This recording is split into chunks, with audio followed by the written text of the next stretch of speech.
दोस्तों, आज की कहानी है। जब तक बेटा कमाऊ था तब तक बेटा अच्छा था, और जब बेटे के लिए बहू आ गई तब माँ के लिए।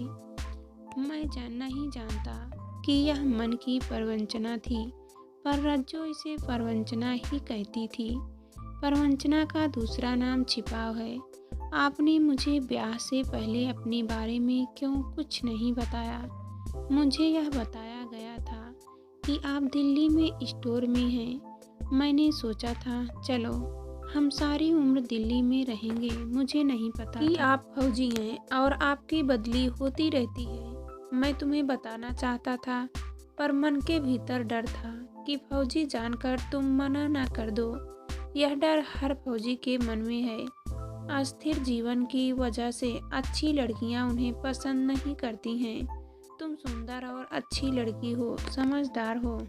तुम मेरी बात जल्दी समझ जाओगी, जल्दी समझ सकती हो। मैं मानता हूँ कि मैं फौज में हूँ, लेकिन लड़ाकू फौज में नहीं हूँ। मुझे हेड टू हेड लड़ना नहीं पड़ता है। मैं स्टोर में रहूँगा। लड़ाई होगी तो भी स्टोर में रहकर काम करूँगा।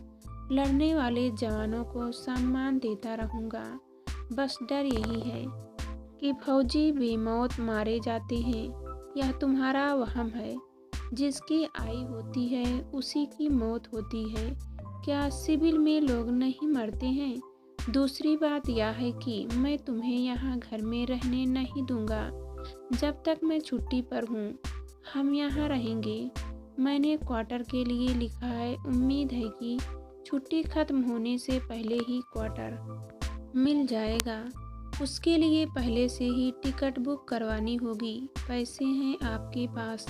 नहीं तो मैं बैंक से निकलवा लेती हूँ। नहीं, उसकी ज़रूरत नहीं है। क्वार्टर अलॉटमेंट लेटर के साथ तुम्हारे फ्री रेलवे वारंट आएगा। मेरा वापस जाने का फ्री वारंट है ही।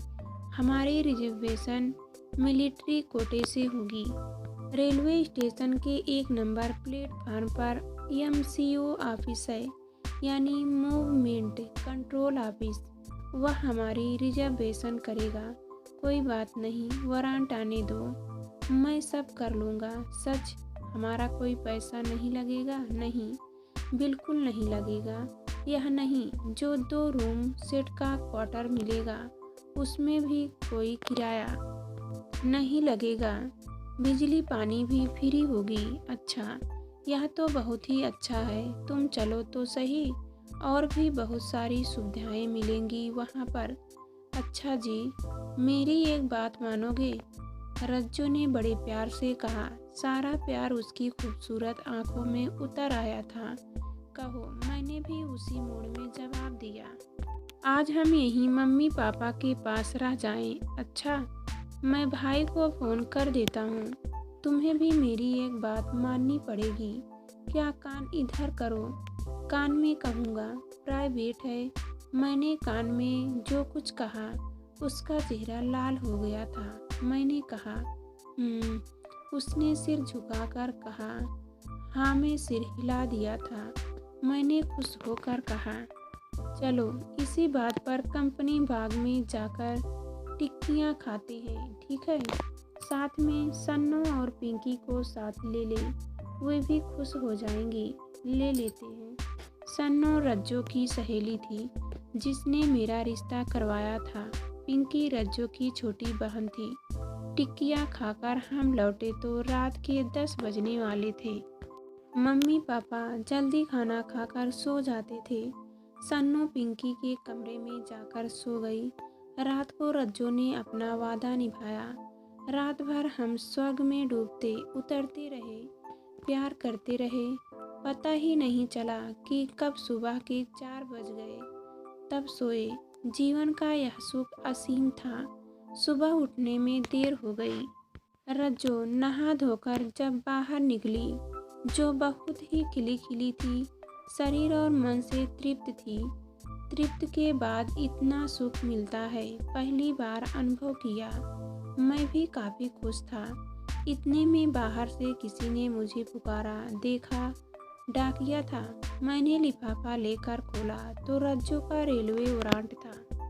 साथ ही एक लेटर भी था जिसमें सूचना थी कि मुझे भी B50/3 अलर्ट किया गया है। रज्जो ने पूछा क्या लिखा है। उसने पढ़ा और मुझे तुरंत कमरे में ले गई और एक लंबा आलिंगन लिया। वह चुंबन लेना चाहती थी, लेकिन किसी ने आने के डर से मैंने रोक दिया। मेरा पूरा शरीर सिहर उठा था। मैंने पुचकार कर कहा कि मैं रेलवे स्टेशन रिजर्वेशन के लिए जा रहा हूँ, नाश्ता तो करते जाओ। रज्जो ने कहा ठीक है, जल्दी से दे दो। दूसरी क्लास की ऐसी में बर्थ रिजर्वेशन हो गई थी। 1 सप्ताह पहले जाने की रिजर्वेशन करवाई गई थी। हमें वहाँ सेटल होने में मदद मिलेगी। माँ और भाई को अच्छा नहीं लगा। मैंने कहा घर का खर्चा कैसे चलेगा? मैं आपका अकेला बेटा नहीं हूँ। मैंने अपना दिमाग इस्तेमाल करना शुरू कर दिया है। मेरा ब्याह हो चुका है। मेरी पत्नी मेरे साथ जाएगी, साथ रहेगी। मैं रज्जो के यहाँ से आई, पेटियों को ताला लगाने लगा तो भाई ने कहा तुम्हारा और रज्जो का कोई सामान यहाँ नहीं रहेगा। मैं आपसे ऐसे ही जवाब की आशा कर रहा था। क्यों माँ, आपकी भी यही जवाब है? मैंने भाई और माँ दोनों से कहा, पर वे दोनों चुप रहे। मुझे समझने में देर नहीं लगी। वैसे भी बहन और उसका पति सब कुछ लूट कर ले गए थे। मैंने सन्नो से बात की। उसका भाई रेलवे में था। थोड़ी देर बाद सन्नो के भाई का फोन आया। जीजू, आप कौन सी गाड़ी से दिल्ली जा रहे हैं? कल रात की फ्रिटियर मेल से ठीक है जीजू। कल मैं अपने साथ कारपेंटर लेकर आ रहा हूँ। वह सारा सामान पैक कर देगा। फ्रिटियर मेल ट्रेन की पार्सल वैन में सामान चढ़ा भी दिया जाएगा।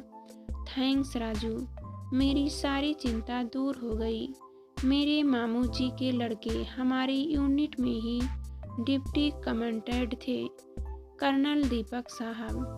मैंने उनसे बात की, सारी स्थिति बताई। उन्होंने कहा अच्छा हुआ माँ बहन भाइयों के प्रति तुम्हारा मोह भंग हो गया। मैंने तुम्हें समझाया भी था।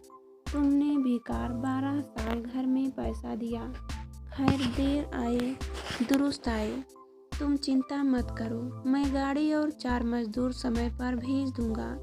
मैंने तुम्हारे क्वार्टर को डिस्टेम्पर करवा कर साफ करवा दिया है। Thanks sir. थैंक्स नहीं, भाई हूँ तुम्हारा। बड़े दिनों बाद हम एक ही यूनिट में पोस्ट हुए हैं। कुछ मत सोचो, बस आ जाओ, सारे इंतजाम हो जाएंगे। ठीक है भाई साहब।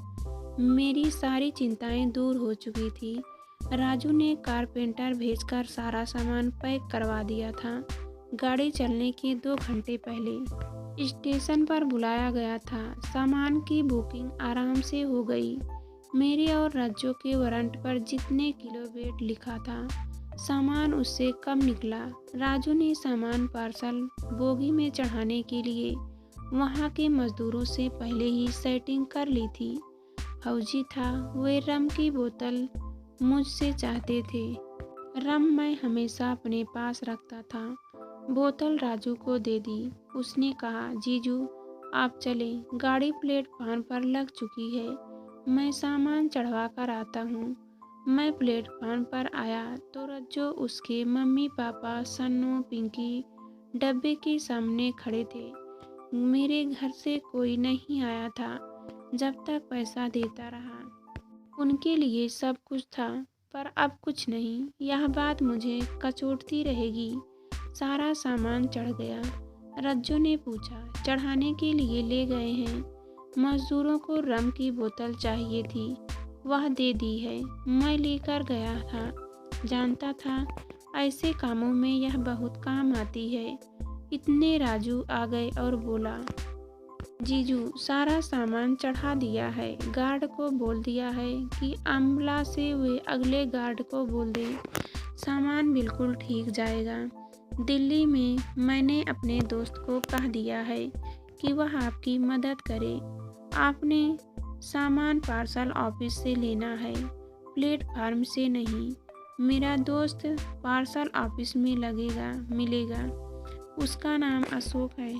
थैंक्स राजू। क्या कहते हैं जीजू? यह मेरे घर का काम था। गाड़ी चली तो मैं और रज्जो सभी से विदा लेकर अपनी बर्थ पर आ गए। दोनों नीचे की बर्थ थी। मैं मन में संतुष्ट था। रज्जो भी खुश थी। उसके मन में बहुत सी बातें थी। दूसरी बर्थ पर मैंने उसका बिस्तर लगा दिया था। वह मेरी बर्थ पर मेरे कंबल में आकर बैठ गई। रज्जो अभी बात शुरू करने वाली थी कि टीटी आ गया। टीटी के जाने के बाद रज्जो ने कहा, अब रात दिन हमारे होंगे, किसी के आने का डर नहीं रहेगा। हाँ, जब तक छुट्टी रहेगी दिन रात हमारे होंगे। फिर दिन में ड्यूटी, रात में प्यार है ना? उसने हाँ में सिर हिला दिया। वह फिर से लाल हो उठी थी। रज्जो की यह अदा हमेशा मुझे रोमांचित कर देती थी। मैं थोड़ा आगे बढ़ने लगा तो उसने इशारों से मना कर दिया कि ट्रेन है, कोई भी आ सकता है। मैंने प्यार से दोनों हाथ सहला दिए। जलंधर आया तो हमारे ऊपर की बर्थों पर 2 लड़कियां आ गई। वे भी दिल्ली जा रही थी। मम्मी ने रास्ते के लिए खाना दिया था। भूख भी लग रही थी। दोनों ने खाना खाया और अपनी अपनी बर्थ पर लेट गए। दोनों की आंखों में नींद नहीं थी। हम प्यार करना चाहते थे पर हालात ऐसे थे कि यह संभव नहीं था। दोनों मन मार कर रह गए। रात को कब नींद आई पता नहीं चला। सुबह 4 बजे नींद खुली। वासना जोर मार रही थी। साइड की दोनों बर्थें खाली थी। ऊपर दोनों लड़कियों के खर्राटे की आवाज़ आ रही थी। मैं बाथरूम गया। सभी गहरी नींद सो रहे थे। टीटी भी बाथरूम के पास सीट पर ऊँघ रहा था। लौटा तो रज्जो उल्टा लेटी हुई थी। मन में आया कि अभी प्यार करूं, लेकिन मैं किसी तरह का रिस्क नहीं लेना चाहता था। इसलिए थोड़ा प्यार किया, गाल पर किस किया और अपनी बर्थ पर आ गया।